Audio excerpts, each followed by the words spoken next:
काल रात्रीपासून दिल्लीमध्ये अनेक मोठ्या घडामोडी घडतायत। दिल्लीमधलं इंटरनेट जाम करण्यात आलेलं आहे। दिल्लीमध्ये दुकानं बंद ठेवण्यात आलेली होती आणि काल रात्री राजघाटवरती राहुल गांधी गेले। त्याच्यानंतर मध्यरात्री पंतप्रधान नरेंद्र मोदी यांनी एक सेल्फी व्हिडिओ काढला।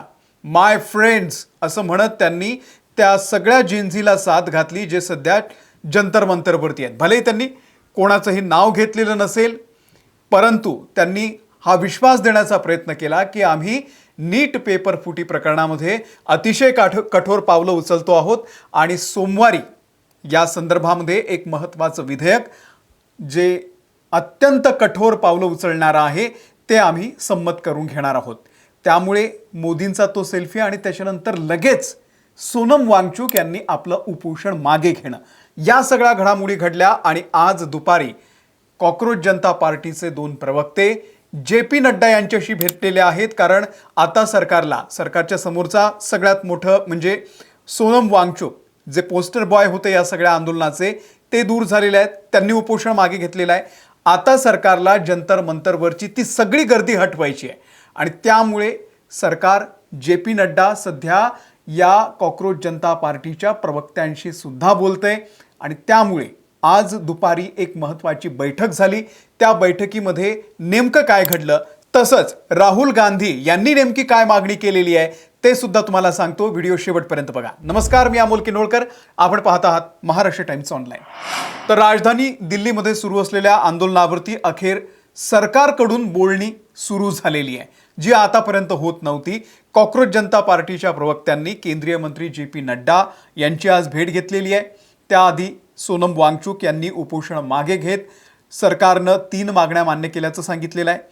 मात्र शिक्षण मंत्री धर्मेंद्र प्रधान यांच्या राजीनाम्यासंदर्भात सरकारनं अट मान्य केलेली नाही आहे। त्यानंतर कॉकरोच जनता पार्टीचे प्रमुख अभिजित दिपके यांनी आपली भूमिका स्पष्ट केलेली असून जोपर्यंत धर्मेंद्र प्रधान यांचा राजीनामा होत नाही तोपर्यंत जंतर मंतरवरचं आंदोलन थांबणार नाही असा त्यांनी पवित्रा घेतलेला आहे। आज दुपारी जे.पी. नड्डा यांच्यासोबत जे कॉकरोच जनता पार्टीचे 2 प्रवक्ते आहेत ते तिथे जाऊन भेटले आणि त्यांनी आपल्या 3 मागण्या ठेवलेल्या आहेत। 3 मागण्यांपैकी सगळ्यात पहिली आणि महत्त्वाची मागणी जे सगळेच मागतायत ते म्हणजे शिक्षण मंत्री धर्मेंद्र प्रधान यांचा राजीनामा आणि यामध्ये कुठलीही तडजोड होणार नाही हे सुद्धा त्यांनी जोडलेलं आहे की बाकी गोष्टी सगळ्या ठीक आहे, पण धर्मेंद्र प्रधान यांचा राजीनामा हवाच आहे, त्यामध्ये कुठल्याही पद्धतीची तडजोड होणार नाही। दुसरी म्हणजे जे या सगळ्या नीट पेपर फुटीनंतर ज्यांच्या घरातला तो विद्यार्थी दगावलेला आहे त्यांच्या कुटुंबियांना 1 कोटी रुपयांची आर्थिक मदत द्यावी आणि तिसरं म्हणजे 20 जुलै रोजी संसद परिसरात झालेल्या आंदोलनाच्या दरम्यान विद्यार्थ्यांवरती जे गुन्हे दाखल केले जात आहेत, आजही विद्यार्थ्यांना उचललं जात आहे, त्यांना डिटेन केलं जात आहे, त्यांच्यावरती गुन्हे दाखले जात आहेत। जेव्हा हे कॉकरोच जनता पार्टीचे प्रवक्ते जे.पी. नड्डा यांना सांगत होते तेव्हा ते म्हणाले की असं काही होत नाही आहे, पण असं होत असेल तर ते मी तात्काळ थांबवायला लावतो असं आश्वासनसुद्धा दिलं। आणि सगळ्यात महत्त्वाचं म्हणजे 20 तारखेला ज्या विद्यार्थ्यांवरती गुन्हे दाखल झालेले आहेत ते गुन्हे मागे घेण्यात यावे।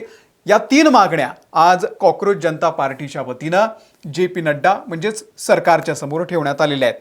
आता यामध्ये 2 मागण्यांच्या संदर्भात सरकार सकारात्मक असल्याचं कळतंय। त्या कोणत्या 2 मागण्या आहेत तर त्या म्हणजे गुन्हे मागे घेणं आणि विद्यार्थ्यांच्या कुटुंबियांना, जे विद्यार्थी दगावलेले आहेत त्यांच्या कुटुंबियांना 1 कोटी रुपयांची आर्थिक मदत।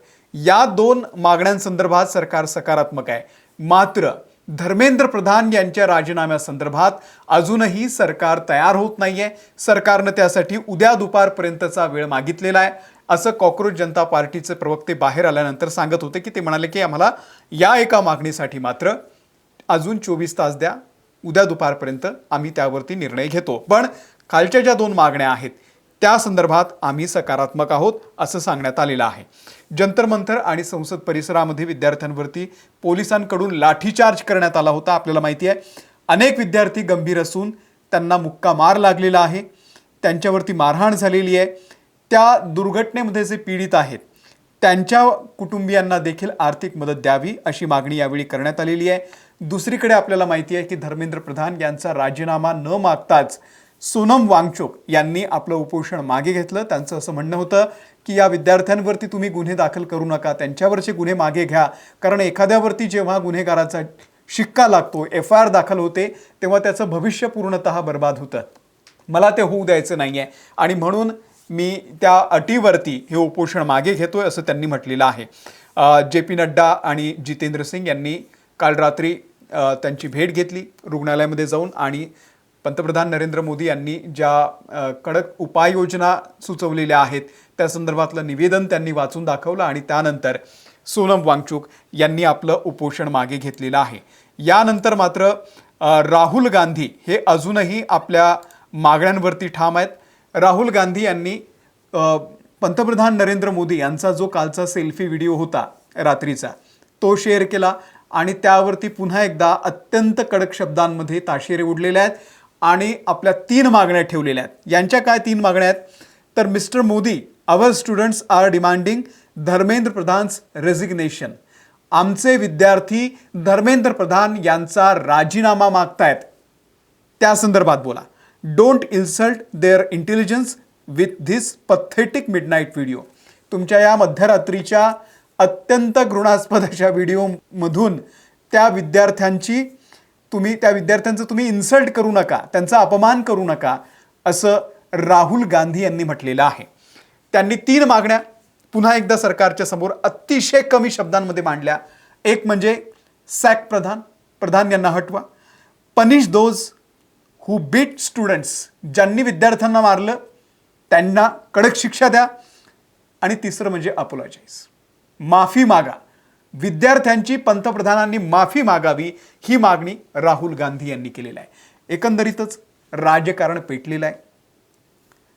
सोनम वांगचुक यांचा एका अर्थानं आता या सगळ्या आंदोलनातून त्यांची एक्झिट झालेली आहे. ते आता या आंदोलनात जवळपास नाही आहेत. परंतु जंतर मंतरवरती मात्र कॉक्रोच जनता पार्टीच्या वतीनं सगळं आंदोलन जशाच्या तसं सुरू आहे.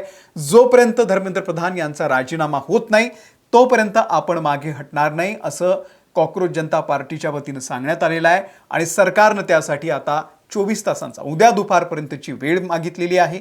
बघूयात पुढच्या 24 तासामध्ये नेमकं काय घडतंय आणि पुढे जंतर मंतरवरच्या आंदोलनाचं काय होत आहे. तुमचं या सगळ्याबद्दल नेमकं काय मत आहे आम्हाला कमेंट करून नक्की सांगा. हा व्हिडिओ आवडला असेल इतरांना शेअर करा. आमच्या महाराष्ट्र टाइम्सच्या यूट्यूब चॅनलला जर तुम्ही सबस्क्राईब केलेलं नसेल तर सबस्क्राईब करा.